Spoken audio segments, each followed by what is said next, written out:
Right, we're still talking about u and u substitution. A couple more examples. Start with this one.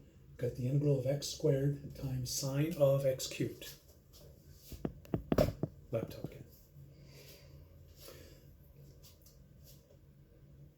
We need to let something be represented by u, and that something is almost always going to be what's inside. Remember we talked about when we did chain rule, the derivative of stuff or crap or whatever's inside? That's going to be the same thing that we want to represent with u. So the thing that's inside here is the x cubed. It doesn't necessarily look inside, but in the calculator that would be inside parentheses. The thing inside parentheses is a natural choice for u, almost all of the time. So here we're going to let u equal x cubed. Then we're going to do the derivative. Du equals 3x squared times dx. Think chain rule, right? That's the derivative of crap squared is, or crap cubed is 3 times crap squared times the derivative of crap. And then you want to solve this for dx. So in this case, divide both sides by 3x squared. Get u du over 3x squared.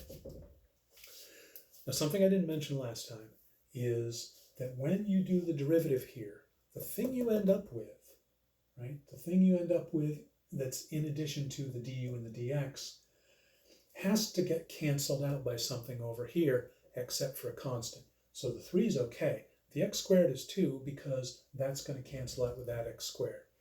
So when you're trying to figure out what u is going to represent, it's not a bad idea to think, if I let u represent this thing, is the derivative of this thing present here to be canceled out when I do the substitution?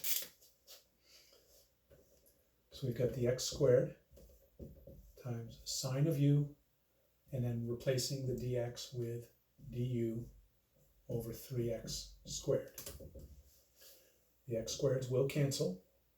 We'll pull the 1/3 out front, and we'll have 1/3 times the integral of sine u du. Remember what I said last time. It's got to simplify and be something that's very nice and easy to deal with, or you're not doing it right. This is very nice and easy to deal with. The antiderivative of sine is, careful with the SIGN sign on this, negative cosine. So we'll end up with negative 1/3 cos u, which we know what u represents, right? We have to, some people call this back subbing or resubbing. It's not really. We're just replacing the u with the thing that it represented. So we have negative 1/3 cosine of x cubed. And I think I forgot this in the last example, but pop the plus c on there just for good form. I really don't care about plus c. If you leave that off on the test, I'm not going to take a point off for it. Unlike my professor in college, who did take points off for my missing plus c's. Let's do one more of these.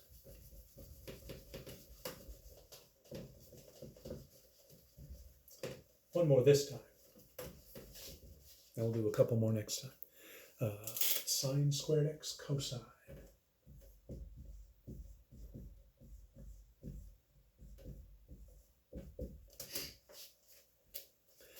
We've dealt with something similar to this in the past, and it was a little counterintuitive as to what when we did the chain rule, as to what was the inside function, what was the outside function.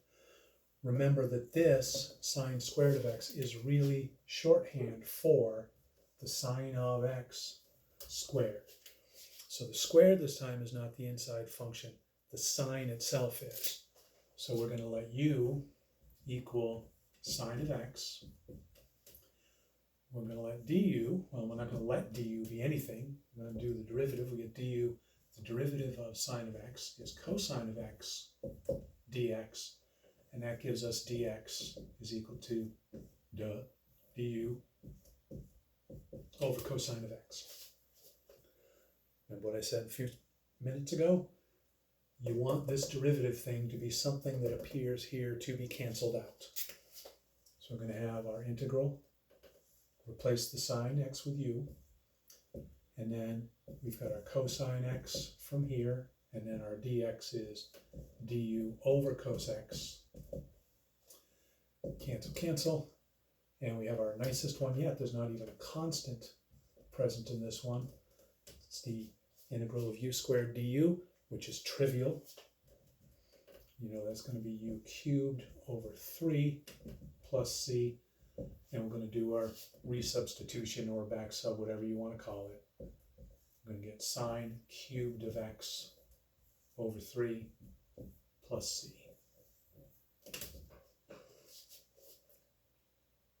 I would suggest you try a couple of these before you come back and watch the next video. Get as good as you can. If you need more examples, I think I'll probably do at least one more of these, possibly two. We'll see how much fun I'm having by the end of the next one.